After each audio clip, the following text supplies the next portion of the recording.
সবাই গার্লফ্রেন্ড টার্লফ্রেন্ড নিয়ে ঢুকছে আর আমি এখানে ভেটকে বসে জীবনে বাল ছিল। मैंने दिल भी तुमको दिया साला फायदा লুচ্ছে ভাই মারো রে মারো রে মারা বিকেলে শুয়ে শুয়ে ল্যাট খেতে আর ভালো লাগলো, তাই ভাই মনে হচ্ছিল একটু বাইক নিয়ে ঘুরতে যাই। তো ঘুরতে যাবো কোথায়, ঠিক করেছিল একটু অশোকনগরের দিকে যাবো। একাই ছিলাম, বেরিয়ে গেলাম বাইক নিয়ে ভাই।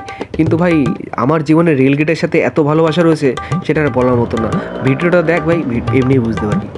এসেই দেখি বাড়া গেট পড়ে আছে ভাই, কার না মাথা গরম হয়। কিন্তু তা ভাবলাম না থাক, গেটটা পড়ে আছে একদিকে ভালোই হয়েছে।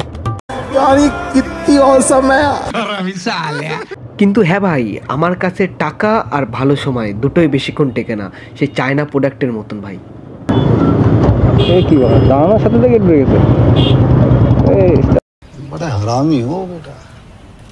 আর জ্যাম থেকে গুতুগুতি করে গাড়িটা বের করে নিয়ে এসে সামনে এসে দেখি দুখানা মেয়ে এসে ভাই গাড়ির সামনে এসে গুতুগুতি করছে ভাই।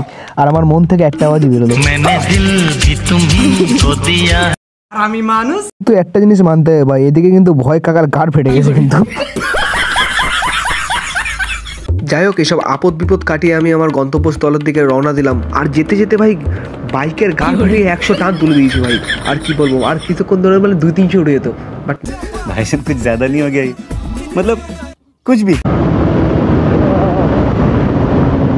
ও ভাই বাড়ি যাওয়ার সময় গিয়ে দেখি 1 নম্বর গেটে ভাই আবার গেট পড়ে গেছে। এই গেট না গোপালের ছোট ভাই, বারবার শুধু পড়ে যাচ্ছে। কিন্তু দাঁড়ানোর কিছুক্ষণ পরে আর কি বলবো।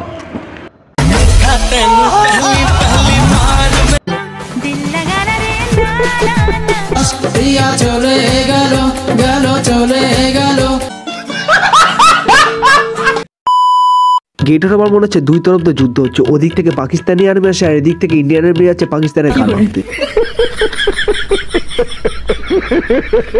সব ইয়ার্কি কিন্তু একটা লিমিট থাকা দরকার, কিন্তু আমার সাথে যেসব ইয়ার্কিগুলো হয় না লিমিটের বাইরে হয়ে যায়।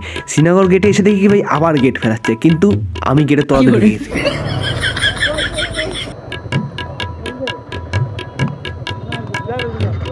এইগুলো হচ্ছে রোগা আর ফায়দা ভাই। আর যাই করুক আটকাতে পারে, তলাতে ঠিক গলে চলে এসছি ভাড়া। না না না না না, এত খুশি হলে তো হবে না ভাই। জয় গেছি গেটে এসে দেখি আমার জন্য আবার গেট ফেলে রেখে দিছে। এই গেট ম্যানগুলোর যে দেখবে হাতের কাছে পাই না ভাই আমি। कंट्रोल कंट्रोल उदय। যাই হোক শেষমেশ গেটটা উঠলো। গেটে ওঠার পরে বাইরের দিকে গেলাম, আর বাইরের দিকে গিয়ে একটু ক্যাফেতে গেছিলাম। এত কিছুর পরে এখন আমরা লাস্টে ক্যাফেতে আসলাম। সব মানে এত মুড অফ ছিল আর ভালো লাগছিল না, মানে বিকেলবেলা থেকে এতটা মুড অফ ছিল। তারপর আমি ক্যাফেতে আসলাম। আর এই যে আমাদের ভাই ওটা না বলেই ভালো হয় ভাই, কি এটা মোমবাতি ধরেছে না ধূপকাঠি ধরেছে, ধোয়া বেরোচ্ছে। ভাট না বা খাওয়া দাওয়ার প্রোগ্রাম চলে, চা খাওয়া শেষ, চায়ের কাপ খালি, পড়ে গেছে চা। সবাই গার্লফ্রেন্ড টার্লফ্রেন্ড নিয়ে ঢুকছে আর আমি এখানে ভেটকে বসে জীবনে বাল ছিল। 2 তার কাট আসছে, এই যে মুখটা ঘোলা আছে ভাই। না কি ভাই কি আছে ভাই, কি আছে ওইখানে ফুল পেমেন্ট করে দিছে। আমি এখান থেকে পেমেন্ট করলাম, ওটা রিটার্ন নিয়ে আসলাম। এখান থেকে বলছি এখন আমার 50 টাকা চাচ্ছে। চপ্পক খাও ওখানে, হ্যাঁ মিটে যাবে। আমার একটা করে সোনার ধূপকাঠি হয়ে যাবে। আবার সোনার ধূপকাঠি সালা ফায়দা লুচ্ছে ভাই, মারো রে মারা।